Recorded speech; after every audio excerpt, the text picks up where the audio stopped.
Hammaga assalomu alaykum. Pir nashrning birinchi filiali ayni Uchtepada ochilmoqda va hozir kichik bir savollar bilan bugun rahbarlarimizga kelgan mehmonlarimizga yuzlanamiz. Ketdik. Kitob sohasida ishlab boyib ketish mumkinmi? Menimcha boyib ketish mumkin emas, lekin endi to'g'ri katta ancha yildan beri shug'ullanayotgan tadbirkorlar boyib ketishi mumkin. Albatta. Bitta yaxshi kitob yozish mumkin, bestseller, uni sotish mumkin. Bunaqa bo'yicha qancha nimalarni eshitganmiz, tarixlarni eshitganmiz. Agar ko'p kitob o'qigan odamni ilmi yetarli bo'lsa, boy bo'lib ketish mumkin. Aniq va qisqalarni javob. Endi kitob sohasida albatta, chunki ilm o'sha kitoblarda ichida bo'lgan inson albatta o'sha kitobni ishlab chiqargan inson albatta o'qib ko'radi.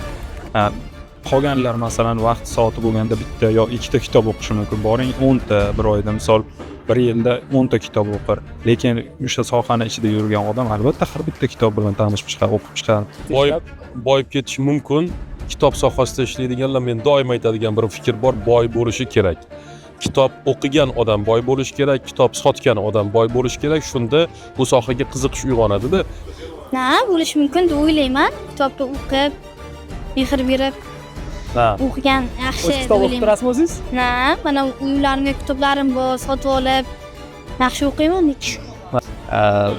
Nima deydi? Ma'naviy boy bo'lish aniq.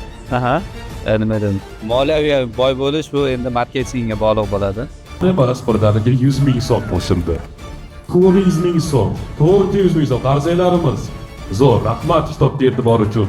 Muvaffaqiyatga erishish uchun hozir mana ko'p yoshlarimiz har xil kitob o'qishadi. O'zingiz tavsiya qila oladigan 3 ta kitobingizni ayta olasiz?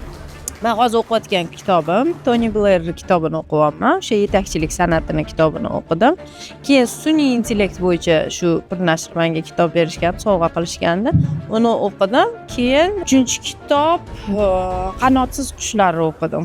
Shu hozir 3 ta kitob o'qiyapman, yaxshi, yomon emas. Jinoyat va jazo hamda psixologiyaning 101 maslahatini o'qiyapman.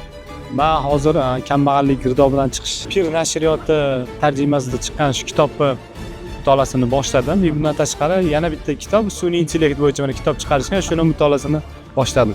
O'zi oxirgi payt qanaqa kitoblarni hozir bir o'qiyapsizmi? Yoki hozir mutolaaga sal vaqt yo'qmi? To'lashlar bilan qanaqa?